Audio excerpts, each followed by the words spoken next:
साहब हाँ जी मेरा भी दिल कर रहा मैं ना इदों बाद बाहर ही टुर जा सरकार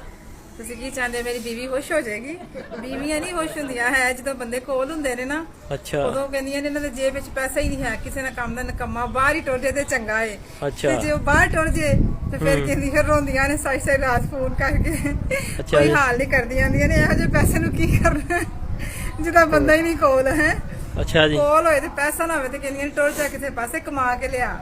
ਤੇ ਜੇ ਟੁਰ ਜੇ ਤੇ ਫਿਰ ਰੋਂਦੀਆਂ ਨੇ ਵਿਚਾਰੀਆਂ ਸੀ ਇਹ ਪੈਸਾ ਕੀ ਕਰਨਾ ਹੈ ਜਿਹਦੇ ਸਾਡਾ ਬੰਦਾ ਹੀ ਨਹੀਂ ਸਾਡੇ ਨਾਲ अच्छा जी तुसी भी ये सोचोगे कि नहीं मैं टुर गया ਤੇ ਮੈਂ ਤੁਹਾਨੂੰ ਤਾਂ ਹੀ ਤੇ ਕਹਿਣ ਡਈ ਹਾਂ ਜਾਣ ਦਾ ਫਾਇਦਾ ਨਹੀਂ ਬੀਬੀਆਂ ਕਿਸੇ ਹਾਲ ਵਿੱਚ ਨਹੀਂ ਖੁਸ਼ ਹੈ